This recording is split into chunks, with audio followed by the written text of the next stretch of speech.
Hello students, इस video में हम इलेक्ट्रिक डाइपोल और मैग्नेटिक डाइपोल्स की प्रॉपर्टीज़ को कंपेयर करेंगे। ठीक है, तो सबसे पहले बात करते हैं इलेक्ट्रिक डाइपोल्स के बारे में। If two equal and opposite point charge are separated with very small distance then this system is known as electric dipole. तो ये हमारे पास इलेक्ट्रिक डाइपोल है। यहाँ पर दो इक्वल चार्ज हैं और अपोजिट, और ये दोनों पॉइंट चार्ज हैं। ये बहुत कम डिस्टेंस यानी 12 मान रखा है, इस डिस्टेंस पर सेपरेटेड है। तो ये एक सिस्टम बन गया जिसको हम इलेक्ट्रिक डाइपोल बोलते हैं। इसके प्लस चार्ज से इलेक्ट्रिक लाइंस निकलती हैं और कर्व पाथ को फॉलो करती हुई ये नेगेटिव चार्ज द्वारा रिसीव हो जाती हैं। यानी इनकी नेचर कैसी होती है, कर्व्ड होती है इन लाइंस की, जो हमने इलेक्ट्रोस्टैटिक्स की वीडियोस में इसको हमने एक्सप्लेन कर रखा है। ठीक है, इलेक्ट्रिक लाइंस की बहुत सी प्रॉपर्टीज़ होती हैं। उसी तरह से कुछ मैग्नेटिक डाइपोल्स होते हैं। मैग्नेटिक डाइपोल अपने आप में फंडामेंटल डाइपोल होते हैं, फंडामेंटल सिस्टम है ये एक। इसका एक नॉर्थ पोल होता है, दूसरा साउथ पोल। ठीक है, ये फंडामेंटली डाइपोल होता है, ये मोनोपोल एग्जिस्ट नहीं करता, जबकि हमारा इलेक्ट्रिक डाइपोल मोनोपोल एग्जिस्ट कर जाता है।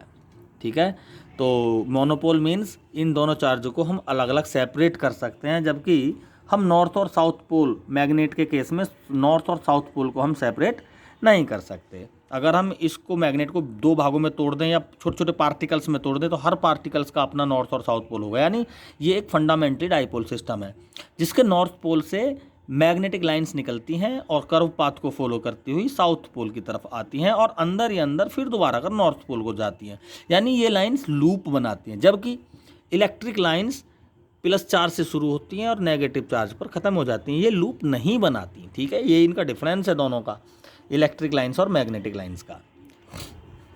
सिमिलरिटी ये है कि दोनों ही लाइंस कर्व नेचर रखती हैं, दोनों ही लाइंस आपस में एक दूसरे को इंटरसेक्ट नहीं करती। दोनों ही लाइंस में अगर हम किसी पॉइंट पर टेंजेंट खींचें तो वो टेंजेंट की डायरेक्शन मैग्नेटिक लाइंस के केस में मैग्नेटिक फील्ड को और इलेक्ट्रिक लाइंस के केस में इलेक्ट्रिक फील्ड की डायरेक्शन को शो करती हैं। ठीक है, इनके मोमेंट की डायरेक्शन इन इलेक्ट्रिक लाइंस पर, अगर इलेक्ट्रिक डाइपोल मोमेंट की बात करें तो डाइपोल मोमेंट की डायरेक्शन इलेक्ट्रिक फील्ड की डायरेक्शन के किसी पॉइंट पर अपोजिट होती है। ठीक है, तो अगर डाइपोल मोमेंट के फॉर्मूले की बात करें तो P इज इक्वल टू होता है Q×2L, यानी कोई सा एक चार्ज और दोनों चार्ज के बीच की डिस्टेंस का प्रोडक्ट। सीधा ये डाइपोल इलेक्ट्रिक डाइपोल मोमेंट है। ठीक है, पहली कंडीशन। इसके लिए दूसरी कंडीशन, इसी पहली कंडीशन में अगर जैसे इलेक्ट्रिक डाइपोल मोमेंट हमने फाइंड किया है Q×2L करके, तो यहाँ पर हम M×2L करके मैग्नेटिक डाइपोल मोमेंट को यहाँ पर कैलकुलेट कर सकते हैं, जहाँ M क्या है, ये मैग्नेटिक पोल की स्ट्रेंथ है। ठीक है, जैसे इलेक्ट्रिक डाइपोल में Q चार्ज से इलेक्ट्रिक पोल की स्ट्रेंथ शो हो रही थी। ठीक है, इस चार्ज के मैग्नीट्यूड से, तो Q की मल्टीप्लाई कर दी हमने टोटल डिस्टेंस में। ऐसे ही यहाँ पर अगर हम मैग्नेटिक पोल की स्ट्रेंथ की मल्टीप्लाई 2L में कर दें तो ये मैग्नेटिक मोमेंट हो जाएगा। ठीक है, दूसरी प्रॉपर्टी टॉर्क से रिलेटेड है। टॉ इज इक्वल टू यहाँ P E sin थीटा होगा, तो यहाँ हो जाएगा MB sin थीटा। यहाँ P क्या है, इलेक्ट्रिक डाइपोल मोमेंट, और E इलेक्ट्रिक फील्ड। यहाँ पर M मैग्नेटिक मोमेंट और B मैग्नेटिक फील्ड हो जाएगा। उसी तरह same work done, electric dipole को किसी इलेक्ट्रिक फील्ड में रोटेट कराने के लिए work done PE1 minus cos theta, तो यहाँ हो जाएगा MB1 minus cos theta. Electric dipole की एक्सियल पोजीशन पर E is equal to 1/4πε0 2P/r³।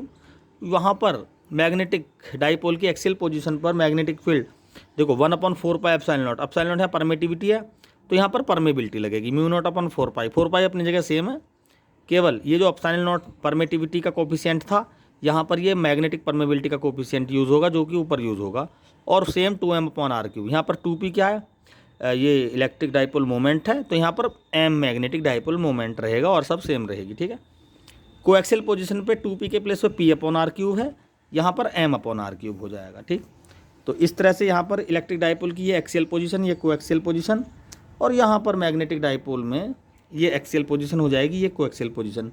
ये कुछ इंपॉर्टेंट प्रॉपर्टीज़ हैं इलेक्ट्रिक डाइपोल और मैग्नेटिक डाइपोल की जो लगभग सेम है। इनको हमारे एक साथ पढ़ें तो ये इकट्ठा हम याद रख सकते हैं।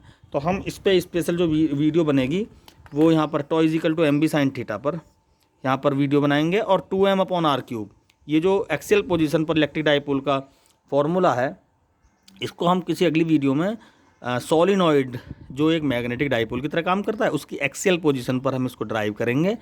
तो हमें इसे डीपली और सभी डायरेक्ट पढ़ने हैं। और ये जो फॉर्मूला, एक तो ये फॉर्मूला मैग्नेटिक डाइपोल के केस का, और एक ये टॉर्क मैग्नेटिक डाइपोल के लिए डायरेक्ट फॉर्मूला लिख दिया हमने। इसको हम जिस तरह से इलेक्ट्रिक डाइपोल को ड्राइव कराए, इसको भी हम ड्राइव कर सकते हैं, लेकिन हम इसको जो ड्राइव करेंगे यहाँ पर, इसको हम ऐसे किसी ऐसे डाइपोल की वजह से टॉर्क फाइंड करेंगे जो करंट कैरिंग लूप जैसे होता है। तो इलेक्ट्रिसिटी की वजह से जब कोई डिवाइस मैग्नेट की तरह काम करता है, तो उसके लिए भी टॉ एम बी साइन थीटा ही होना चाहिए, उसके लिए भी मैग्नेटिक मोमेंट होना चाहिए।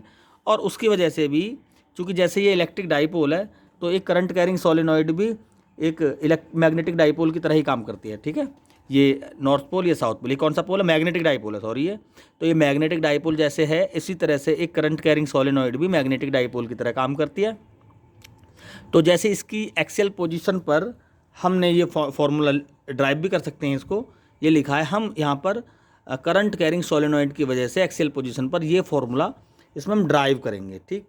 किसके लिए? करंट कैरिंग सोलेनॉइड के लिए, जो एक मैग्नेटिक डाइपोल की तरह बिहेव करती है, ठीक। तो ऐसे ही tau is equal to M B sine theta, ये मैग्नेटिक डाइपोल के लिए टॉर्क है किसी मैग्नेटिक फील्ड में, जो उस पर टॉर्क अप्लाई होता है। तो हम इसको करंट कैरिंग कोइल के लिए इस फॉर्मूले को ड्राइव करेंगे नेक्स्ट वीडियो में।